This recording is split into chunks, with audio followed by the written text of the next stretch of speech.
Halo guys, perkenalkan, nama saya Erik Benyamin Langiran dengan NIM 2008016130. Saat ini saya menempuh pendidikan sarjana di Fakultas Hukum Universitas Mula Warman dengan mengambil konsentrasi Hukum Tata Negara. Saya akan membawa teman-teman untuk berbicara mengenai negara hukum, demokrasi, dan penegakan hukum. Istilah negara hukum baru dikenal pada abad 19, tetapi konsep negara hukum telah lama ada dan berkembang sesuai dengan tuntutan keadaan.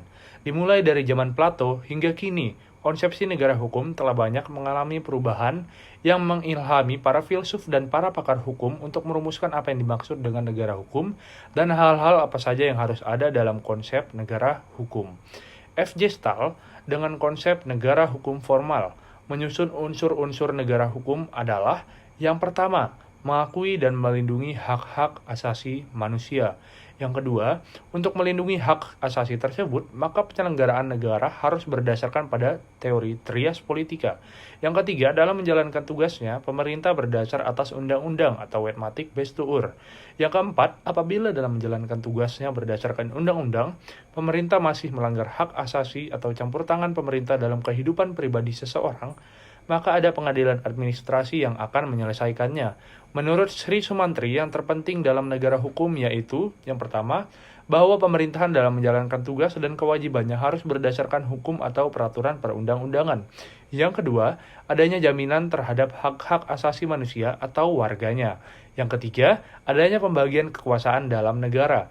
Yang keempat, adanya pengawasan dari badan-badan peradilan atau Rechterliche Kontrolle. Menurut Abraham Lincoln, presiden dari Amerika Serikat, bahwa demokrasi adalah pemerintahan dari rakyat, oleh rakyat, dan untuk rakyat, atau democracy is government of the people, by the people, and for the people.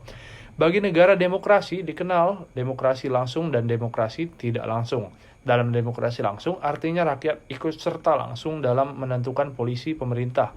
Hal ini terjadi pada tipe negara-negara kota waktu zaman Yunani kuno. Rakyat berkumpul pada tempat tertentu untuk membicarakan berbagai masalah kenegaraan. Pada masa modern ini, cara yang demikian itu tentu tidak mungkin lagi. Karena selain negaranya, urusan-urusan kenegaraannya pun akan semakin kompleks. Maka dari itu, rakyat tidak lagi ikut dalam urusan pemerintahan secara langsung, melainkan melalui wakil-wakil yang ditentukan di dalam suatu pemilihan umum. Hal ini disebut demokrasi tidak langsung. Selain itu, perbedaan demokrasi menurut terbentuknya atau method of decision making dan menurut isinya atau contents of decision made. Pengertian dari segi bentuknya, demokrasi itu adalah pemerintahan yang dilakukan oleh orang banyak. Sebaiknya dari segi isinya, demokrasi adalah pemerintahan yang dilakukan untuk kepentingan orang banyak. Ini disebut sebagai demokrasi material. Sedangkan dari sudut bentuknya disebut sebagai demokrasi formal. Kita lanjut. Penegakan hukum adalah proses dilakukannya upaya untuk tegaknya atau berfungsinya norma-norma hukum secara nyata sebagai pedoman perilaku dalam lalu lintas atau hubungan-hubungan hukum dalam kehidupan bermasyarakat dan bernegara. Ditinjau dari sudut subjeknya, penegakan hukum itu dapat dilakukan oleh subjek yang luas dan dapat pula diartikan sebagai upaya penegakan hukum itu melibatkan semua subjek hukum dalam setiap hubungan hukum. Siapa saja menjalankan aturan normatif atau melakukan sesuatu atau tidak melakukan sesuatu dengan mendasarkan diri pada norma atau aturan hukum yang berlaku, berarti dia menjalankan atau menegakkan aturan hukum. Dalam arti sempit, dari segi subjeknya, penegakan hukum itu hanya diartikan sebagai upaya aparatur penegakan hukum tertentu untuk menjamin dan memastikan tegaknya hukum itu. Apabila diperlukan, aparatur penegak hukum itu diperkenankan untuk menggunakan daya paksa. Seperti disebut sebelumnya, secara objektif, norma hukum yang hendak ditegakkan mencakup pengertian hukum formal dan hukum material.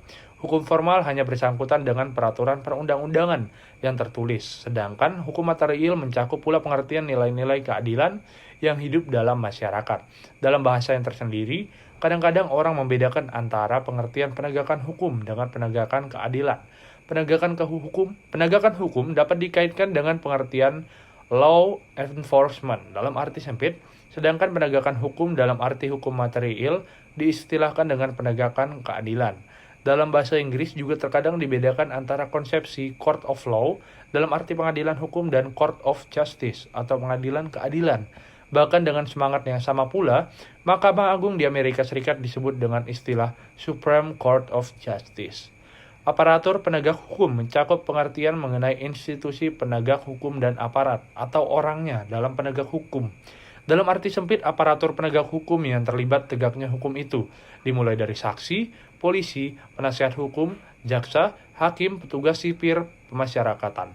Setiap aparat dan aparatur terkait mencakup pula pihak-pihak yang bersangkutan dengan tugas atau perannya, yaitu terkait dengan kegiatan pelaporan atau pengaduan, atau penyelidikan atau penyidikan, penuntutan, pembuktian, penjatuhan vonis dan pemberian saksi, serta upaya pemasyarakatan kembali atau resosialisasi terpidana.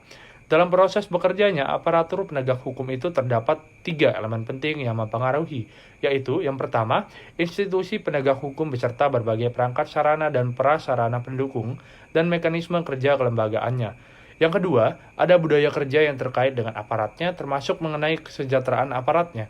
Dan yang ketiga, perangkat peraturan yang mendukung baik kinerja kelembagaannya maupun yang mengatur materi hukum yang dijadikan standar kerja, baik hukum materialnya maupun hukum acaranya.